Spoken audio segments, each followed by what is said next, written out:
Hey guys, what's up? It's me, Jonathan, and welcome back to Money Talk, where we want to offer you financial information and meet you where you are financially so that you're able to stick to your budget, manage to pay off debt, and begin to save on your path to building wealth. Today, I'm going to talk about something that's been a little bit more silent in the news, and that's the wealth gap. If this is your first time joining me here on the channel, go ahead and hit that subscribe button, and you'll be notified every time I upload a new video. So, the reason why the wealth gap is fairly softly mentioned typically in the news is because think about it, when people are actually suffering and so many millions of Americans are out of a job, nearly 40 million at this point, why would somebody want to hear, or why would people want to know that, hey, throughout all this chaos, the rich are still getting richer? That top 1%, their wealth has actually grown, and the CARES Act largely kind of contributed to a little boost of that. But how does that actually happen? How did that wealth gap get started? Well, right now there are a lot of discussions around racism and social injustice and discrimination. And the large part is the way our country is structured, whether you want to believe it or not, was built in difference, or built in a way so that those who are of color and not white could not build wealth in the appropriate fashion. So historically, like with mortgages, when you thought about how they were approving loans and gentrification started to really creep in, basically the homes in the neighborhoods where people of color lived, they were always undervalued. And then in most of those homes, when you talk about the loans that they get, they were typically overpaying and didn't often pay those off to be able to pass that wealth on down. And the same thing is kind of with the stock market. People of color, there were barriers to entry to actually enter in the stock market, meaning you had to have a certain amount of money. You had to contribute a certain amount consistently and have that wealth. And while people of color at that point would be making lower wages oftentimes than anyone else, it was hard for them to kind of scrounge up that money to actually start to plan for the future.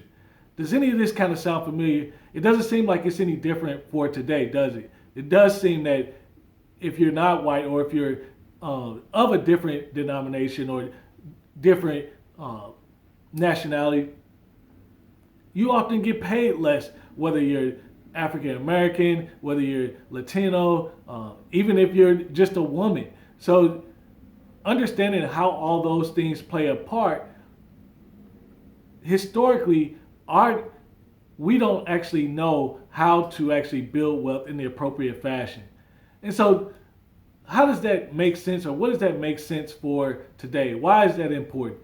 Because what we're seeing now with so many people needing a helping hand and so many people that really want to get ahead, you would think a situation like this really kind of sets people further back than what they thought. And the fact is, honestly, no matter where you're sitting, even if you're a couple months behind on your bills, even if you can't necessarily see how you're going to make it through to the next month, it can definitely be hard to understand that, hey, I can actually build wealth and understand what wealth is and how do you get to that point. The fact is, the biggest secret of all people who build wealth is that they believe within themselves and they take personal accountability for their actions. So there are many things that you may think is harder to build wealth, but it's a lot easier than you think. First, you have to kind of correct and set your mind to the fact that, hey, this is actually possible. And by setting your mind to that possibility, you have to start to inject different pieces of literature so that you can start to understand, how does money really work just in our culture? But then how can I make it work for me? That starts you down a path of, you change your mindset from just a consumer to a more investor. So if you're buying your first home, if you're going to a job, if you're buying your car, you're looking at all these different things as, how is this going to move me closer to, if it's a couple $1 million net worth, or I'm trying to pay off my home, or whatever the case may be, how is that going to help? And when you understand and start really looking at things in that perspective, you start to look for ways that, hey, How can I buy the things that I would like and I would want to enjoy? But then how can I do that in such a way that it doesn't set me back? So, yeah, initially you might not buy the car you would want because you chose to invest in a nice home or you chose to invest into a rental property.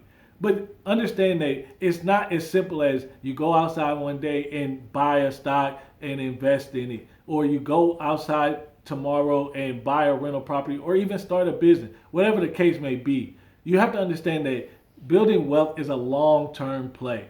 It's not done overnight. It's usually about a 10 to 20-year time frame. But it's what you do every day and how your actions and behavior align with your ultimate goal. What purchases are you making? How is that helping you get to your ultimate goal? Have you created a lifestyle that, yeah, you do enjoy the things that you're doing now, but then you also, in that same breath, you don't have to worry about, hey, am I investing enough? Hey, am I putting away and getting ready for buying a home? All these things make a difference. The second thing is you have to look at your limitations. What, how can you generate income? Are you in the right city? Do you need to move? Are you not opening yourself to every opportunity? If it's a business, what are you doing to learn the craft that it is to operate the business? You may know how to do the core actual business, but do you know how to operate the business? Do you know how to market the business? Do you know how to do the financial accounting for the business? Do you know how to lead in your business? All those things factor into you being financially successful. And that could be wealth. You may not want a whole bunch of stocks. Maybe your thing is real estate, but you still have to understand what's a good time to buy, what's a good property to buy, what is this a good area to buy in? How long has that house been on the market? How long would it be on the market if I was to put it on the market and sell it? How much rent does it make? All these things make a difference in how you're able to generate your wealth. And because likely you may be the first person, which that don't be a stranger. Nearly 79, 80% of millionaires are first generation, meaning they're the first person in their home, in their family to actually reach that millionaire status.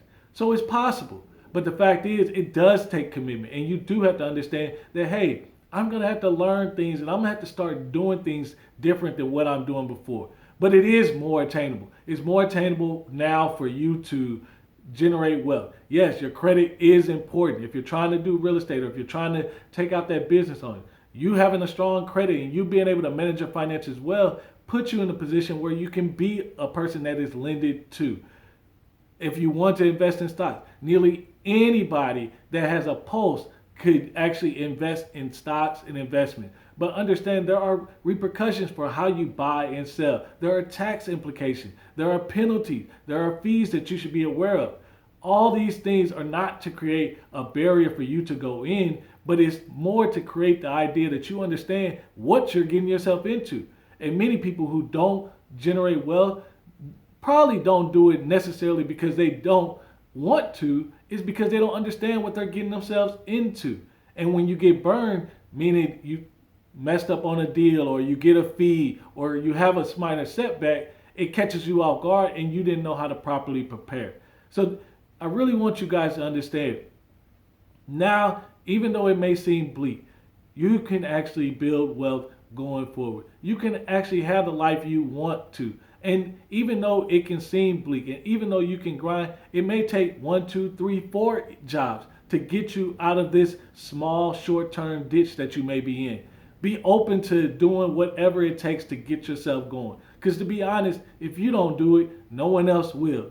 If you don't care about your financial plan, nobody else will. And I would encourage you that when you start to care about it, things move forward. When you start to pay attention to it, things move forward. And you'll start to understand as you go along, more opportunities will come available and you'll see how much easier it can get. But the hardest part is getting started.